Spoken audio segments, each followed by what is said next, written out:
We live in a world that's constantly telling us to hustle harder, know more, be more. But what if the real key to success is actually doing less? We're going to dive into a really powerful talk from Sadhguru that flips our modern ideas about ambition right on their head. So let's get into it. So Sadhguru kicks things off with this question, and honestly, it's designed to make you stop in your tracks. Just think about it for a second. Your own day-to-day life. How much of your mental energy, your real energy, is spent just worrying about or trying to manage things that are totally, completely outside your control? In this quote, this really puts it all into perspective, doesn't it? The point isn't to make you feel smaller and significant. Not at all.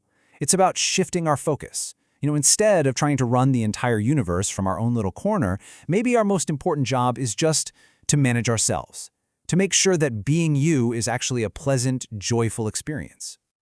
Okay, so that idea brings us to the first major myth that Sadhguru just completely dismantles. And it's this modern obsession we all have. This idea that if we just accumulate more and more information, we'll automatically get smarter or more successful. And this is really the core of his argument.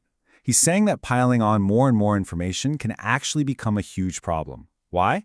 Because it fractures our single most valuable asset, our attention.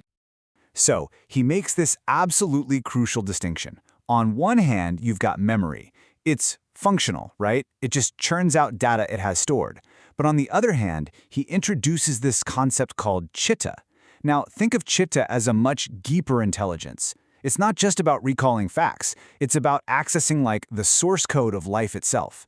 The bottom line is, it's not about what you know. It's about the clarity of your perception. Huge difference.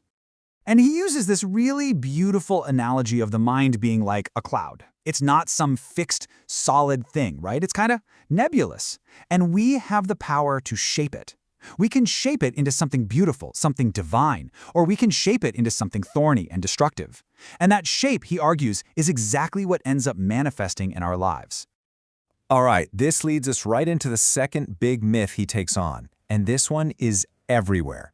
It's that pervasive, super stressful idea that life is just one big race, a competition that we absolutely have to win. Wow. This is a really provocative statement, right? It's designed to make you stop and just think. Seriously, if life is a race, what's the finish line? The end? Death? Is that really the goal we're all supposed to be sprinting towards? So you can really see the two paths here. On one side, you have the race mindset. It's all about just getting it over with, finishing first. But the other path, seeing life as a privilege, well, that's all about enriching the journey itself. It's about using this incredible human consciousness we have to experience everything as fully as possible. So Sadhguru completely redefines success here.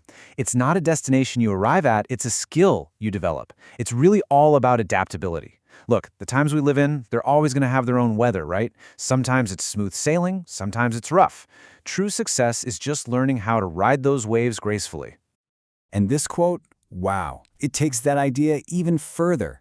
Think about it. For a surfer, a tsunami, the ultimate wave is a dream. For someone with the right skill, the right inner balance, even the most terrifying challenge becomes an incredible opportunity. It's not about the wave outside. It's all about the capability you've built inside. Okay, so if the goal is to build up this amazing inner skill, what exactly is it? Well, this is where we get to the absolute core of his teaching. It's all about cultivating a keen sense of attention. And to really explain this, Sadhguru tells this fantastic story about the industrialist Andrew Carnegie. Now get this, Carnegie became so successful, so unbelievably fast, that the US government literally launched an investigation into him. They just assumed he had to be doing something illegal. So they dug into all his business practices, turned over every stone, and they found nothing. Absolutely nothing wrong. So completely baffled, this Senate committee finally just asked him straight up, "How did you do it? What's the secret?" And his answer was so simple, it was almost unbelievable. He just said, "I can keep my mind focused on something for 5 minutes at a stretch." That's it. That was his secret. That was his superpower. 5 minutes. Just 5 minutes. The senators on the committee kind of scoffed, thinking, that sounds easy enough. So they tried it, right there. And guess what? Not a single one of them could do it. Their minds would start wandering in just a few seconds. Carnegie apparently told them they weren't even fit to run the country. But here's where Sadhguru makes another really important distinction.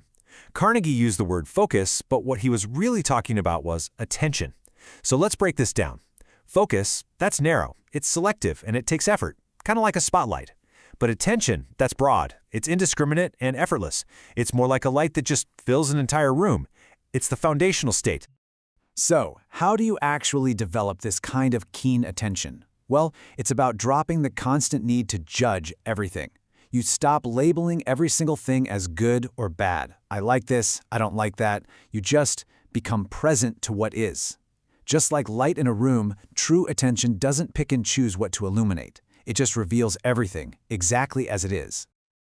Okay, so what's the big takeaway here? What does all this mean for you and me? It's simple, really. The most important, most powerful work we can ever do is to consciously shape our own inner world. And this all comes back to that idea of chitta. Remember that? It's not just your thinking mind or your memory bank. Think of it as the very canvas that your thoughts are painted on. It's the part of you that's directly connected to the source of life itself. So it really boils down to this simple 3-step practice. Number 1, reframe your goal. Stop seeing life as a race to be won and start seeing it as a privilege to be experienced. Number 2, value true intelligence. Prioritize shaping your consciousness, your chitta, over just collecting more information. And finally, number 3, work on cultivating that keen, non-judgmental attention. Make that your foundational skill. And why is this so incredibly important? Because, as Sadhguru puts it, the shape you give to your inner consciousness, to your chitta, is what will always, inevitably, manifest in your outer world. This isn't some kind of wishful thinking. He's saying it's powered by the very source of creation itself. So, in the end, it all comes down to this. The quality of your life. It isn't determined by your circumstances, or who you're competing against, or how much information you've crammed into your head. It's determined by the quality and the shape of your own mind. So, the only question left is, what shape are you going to give yours?